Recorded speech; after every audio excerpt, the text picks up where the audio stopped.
Engineering diploma ITI इयत्ता 8वी ते 10वी 11वी 12वी वर्गामध्ये शिक्षण घेत असलेल्या माझ्या विद्यार्थी मित्रांनो, आजच्या या व्हिडिओमध्ये आपण भौमितिक रचना जॉमेट्रिकल कन्स्ट्रक्शनमधील समद्विभुज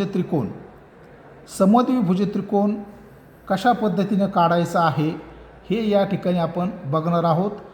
समद्विभुज त्रिकोण म्हणजे ज्या कोणाच्या दोन बाजू सारख्या असतात त्या बाजूंना आपण समद्विभुज त्रिकोण असं म्हणतो। समद्विभुज किंवा कोणत्याही त्रिकोणाच्या तिन्ही कोनांची बेरीज ही 180 डिग्री इतकी असते। तर या ठिकाणी आपण ज्या एक बाजू जी लहान बाजू आहे ती बाजू आपण 90 सेंटीमीटर घेणार आहोत। बाजू घेतलेली आहे 90 सेंटीमीटर। हिला आपण नाव दिलेलं आहे AB। हिची साईज आहे 90 mm। त्यानंतर इतर ज्या दोन बाजू आहेत त्या 100 mm आहेत। तर आपण कंपासमध्ये 100 mm इतका अंतर घेणार आहोत। कंपासमध्ये 100 mm इतका अंतर घेतलेलं आहे। हे अंतर घेतल्यानंतर आपल्याला A केंद्र घेऊन वरच्या बाजूने एक आर्क काढायचा आहे।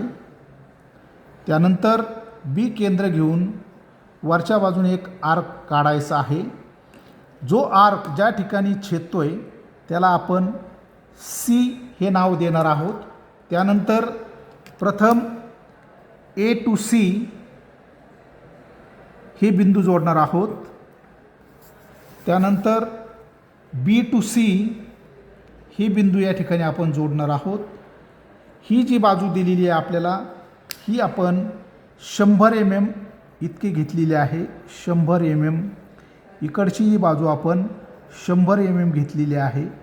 म्हणजेच या त्रिकोणाच्या समोरील बाजू ज्या आहेत या बाजू या सारख्या आहेत, ही बाजू वेगळी आहे।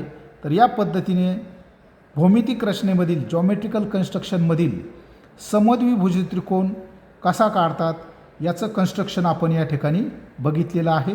धन्यवाद।